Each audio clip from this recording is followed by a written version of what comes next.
امروز بسیار موضوع مهمه. موضوع مناقشه ها. چی گپه؟ که مناقشه ها سبب کسلی آدم میشن. در درون آدم هم جنجال میشن. برای اینکه ما گفتم درون آدم چه جنجال میکنه، باید درون آدم آموزش کنیم. ما داریم تن ظهوراتش نفسه. نفسه ظهوراتش چی هست؟ نفسه ظهوراتش تنه. ما طلبات های نفسی داریم. عادی. تن ما طلبات خود چه داره؟ دیگه ما داریم احساس. اینا تاجیکا چی میگن؟ دیل. روسا هم سرسه میگن کن؟ نه. ما داریم عقل. اینا ما مثال میگه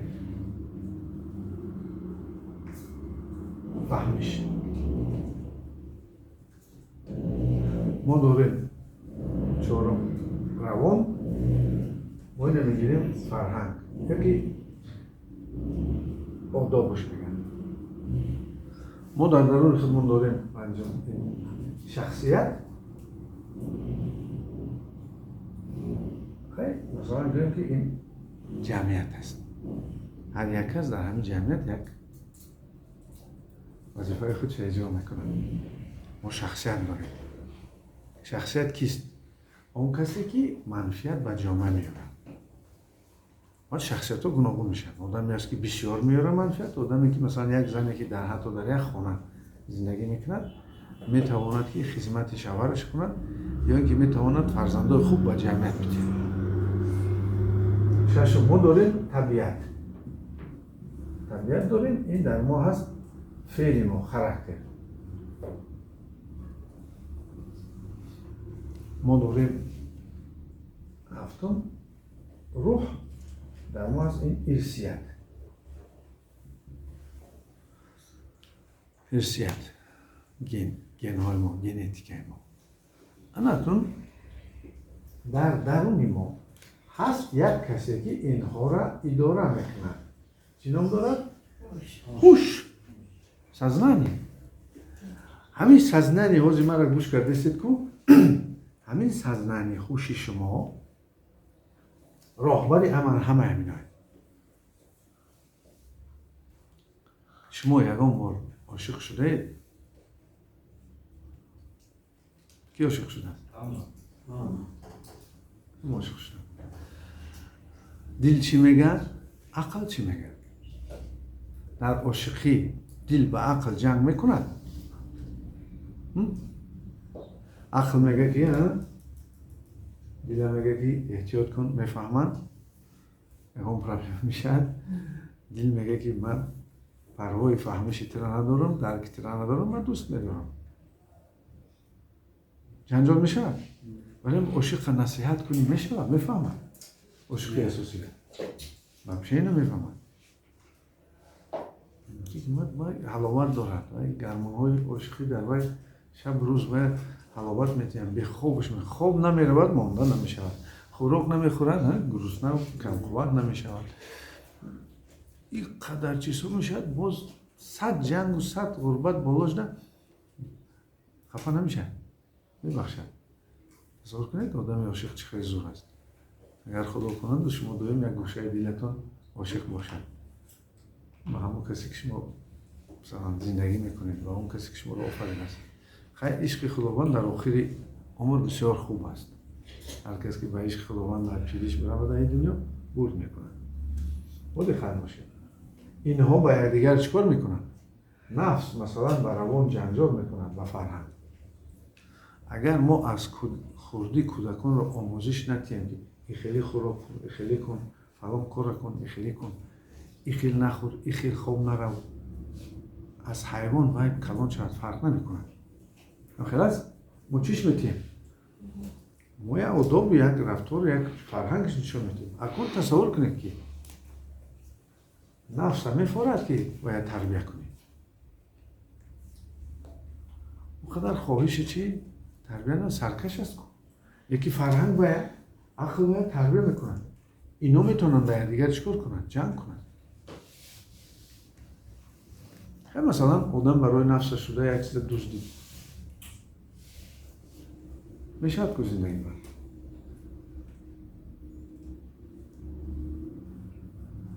و وجدان چیش میگه؟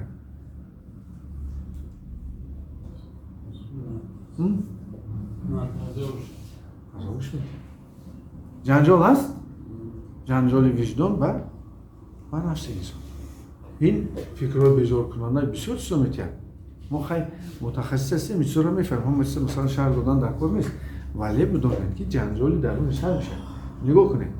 شما زندگی دیگر خیلی برید که عموما با باباهای شما گذشتگان نیاگانتان پیوست نداره، پیوستگی نداره. جنجال بین چی میشه؟ ارثیت گذشتگانتان با شما میشه، با شخصیت شما میشه. مثلا کی برد میکنن؟ شخصیت همین که سین سالت رفت نفقت میکنن جواب میتین. ای شخصیت خودت اگر چیزی کرده باشی کردی، نکرده باشی هیچ چیزی نمیماند.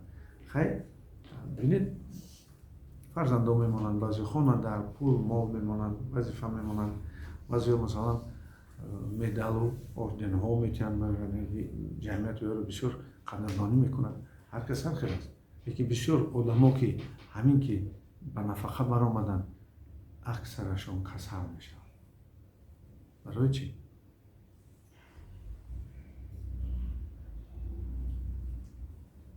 برای خودشون به هیچ کس نادرکار حس میکنن. همه حالت آدم ها را تبابت کردن نکن، کمک کردن نکن. نباشد اکثرش چی میشه؟ ناراحت و روح افتاده میشه. فهمیدید درونی آدم با چه جنجال ها میرد؟ هر جنجالی یک کسلی را میبرد. مثلا جنجال دل و عقل عاقبت آدم دپرسی میکنه، روح افتاده میکنه. جنجال نفس با وجدان، وجدان با نفس فکرهای بیزار کننده میتونه. جنجال عقل و دیگر چیزها مثلا نفس و احساس و دل آدم مانده شوی عصب میکنه. نیورستینی میکنه. جنجال درون انسان ریسکش میتواند کم کند، شخصیت درآمد شخصیت کم میکنه. این جنجال ها سبب میشن که بیماری های ارثی پیدا میشن. بیماری هایی که اولاد داشتن پیدا شدن میگیرن. اگر انسان چیکار کنند؟ اگر سری وقت کارهایی را نکند که همین جنجال را برهم ندهد، اینا پیدا میشن. در درون یک آدم ما گفتیم اینقدر جنجال میشود است. برای چی فهمیدید که مثلا دکتر محمود کبیر گپ میزند که با عامل های روانی دقت جنجال های درون خود را چیکار کنید؟ برهم زنید. یکم قدم شما همچه میبینید ما چی میگیم؟ با تقدیر چی شوید؟ راضی شوید.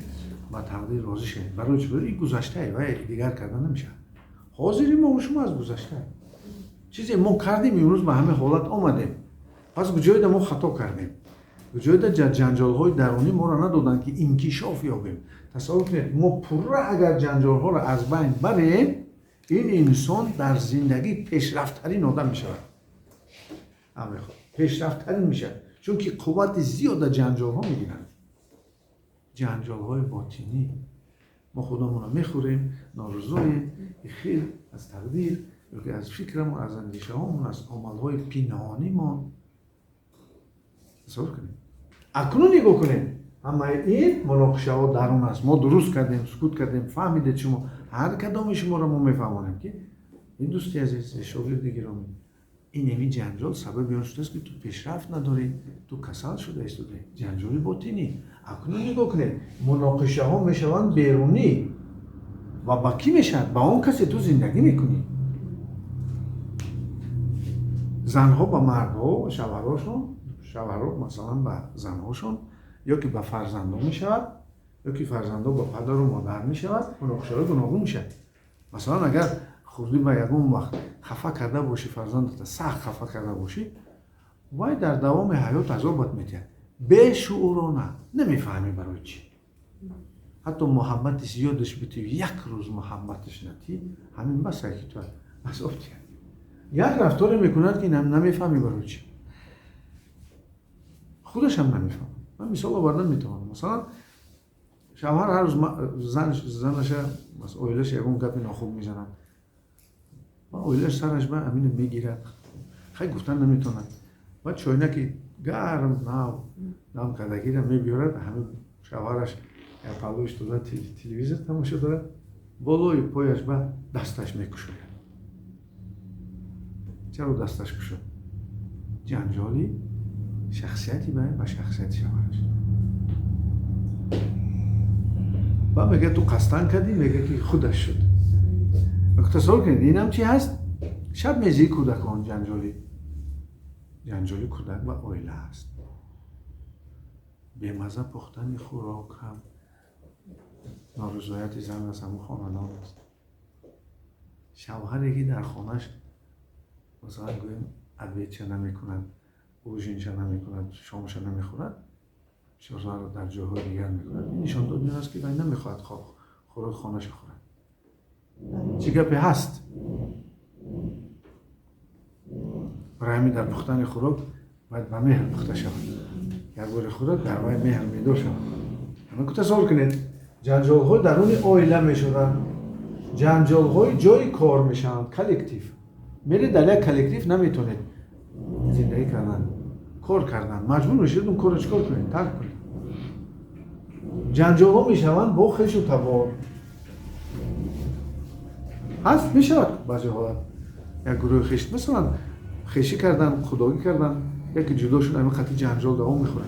با عقلانه اگر اینه باید جنجال نشود، لیکن متاسفانه همین خیلی هست.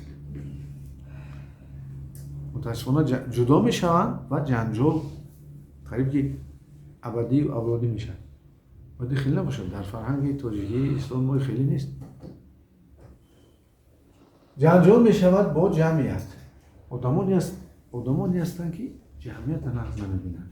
آدما را دوست نمیدارند. بعضی میگن که بسیار گپی ناخوب است. ای همه دوست و همه فلان شدن. با خودت دوست. هم دوست نمیبینند. آدمیزاد چی داره؟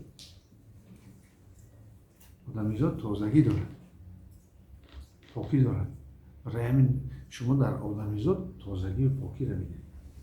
این بسیار چیزی مهم است. جنجال میشود با دولت. بعضی آدمو میخیزن مثلا با دولت جنجال میکنن. نکن جنجال با ارباب که میزنن به ارباب. یعنی که دیدن در کار که انسان کدام مناقشه را قوت میکنن. میشود جنجال با طبیعت. طبیعت هست با آفتاب جنجال میکنن آدمو. میگه آفتاب مخواه هم میبره گرمه مردمه. و بیا ما یاردمت کنیم که تو با گرمی مطابق شوی، گرمی بدنت به یک اعتدالت بیاریم و آفتاب دوست داریم. پیغمبر خدا در 60 گراد کار میکرد. پیغمبری میکرد. اگر تخمه میموندی در ریگ میپخت. در کار نبود سکوارات که با گاز خریدن. ولی ریگ نمیموندی، اوقات میموندی شیرت و تخمت و چیزی که میخورد پخته میشد. اینقدر گرمی را بینه. آدمایی هستن که با هوا جنجال دارن، استما، الرژی. آدمایی با غذا الرژی دارن، همه اوقات میخورد الرژی میشه. جنجال است. جنجالی خودی سیریشت انسان به همون غذا. جنجال با آب میشود بعضن. هیدروفوبیا میگن، ترس آب. بعضی آدم‌ها شستشو نمیکنن. تصور کنید نزدشون با میشینی همون یک بوی خاصی آنها هست. یک بوی خاص دارد ناشتگی، تن ناشتن. مثلا در فرهنگ تاجیکی هر هفته یک مرتبه هم خلاص مثلا سرطان میشن، لباسی وز میکنن. اما تصور کنید جنجال میشود، یعنی با طبیعت میشود. جنجال میشود متاسفانه با تقدیر ساز. با خدا جنجال میشه. بعضی آدما نمیدونن فرموی به واسطه نمیتونن با خدا جنگ کرده که از تقدیر نارضا هستن. از بسیار سوی بابایشون دست اینه نمیفهمد که مثلا از آن کیست. مثلا میگه حدیث رسول اکرم میگه بر روزگار حقارت ندهید که روزگار از خداوند است. بعضی آدم‌ها رو ببینید خیلی روزگار حقارت می‌کنن. روزگار معلوم است که رودکی گفته بود. بیراوزی تجربه روزگار بهره میگیره. هر کی ناموخزی گذشت روزگار هیچ ناموزه هیچ آموزگار. یعنی این تصور کنید برای همین این جنجال ها سبب های آن شدن که کسل می شود آدم درونش ناروزا گفتن نمیتواند. مثلا اگر شما با کسی زندگی میکنید در جنجال باشید گپش نگیرید هر روز زندگیتون چه خیلی میشه؟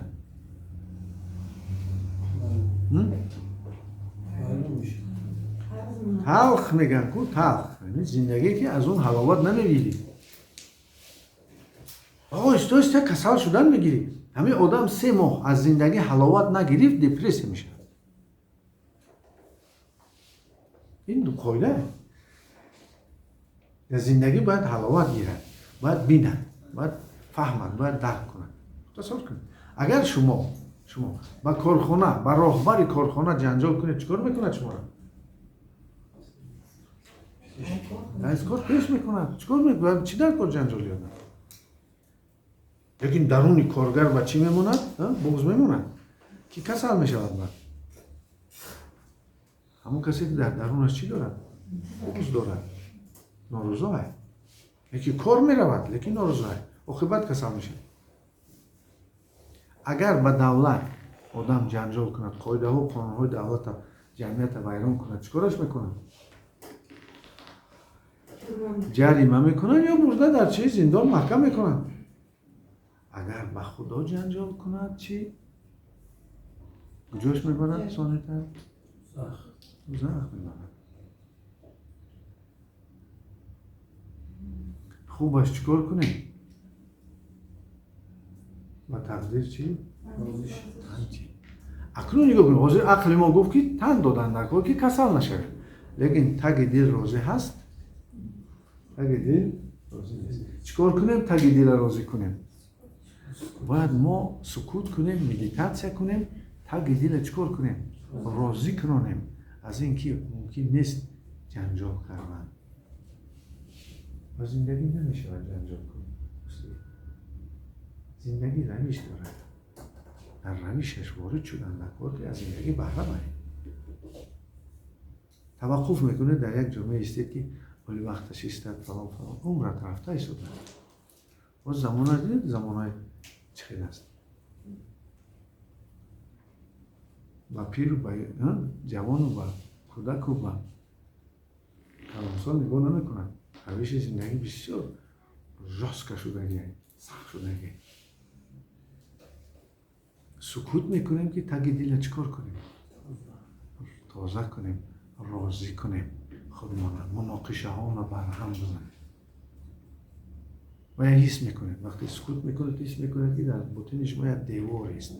اما همون دیوار رو میکنید. یک گره است، گره هم میکشید. یک تاریکی است، تاریکی روشن. اون وابسته از فهمیش انسانه. جهانبینی انسانه. جهانبینی آدم گوناگون است. یکی میگه بستگیم کشودنش نکن. یکی میگه خواندگیم توزیع کردن نکن. یکی میگه که من کدام قوای دیگری خیر کرده است قوا رو بردن نکن. یکی که دانشش لازم همون دانش میتی دیگر میشه. چون که با عقل کار میکنه.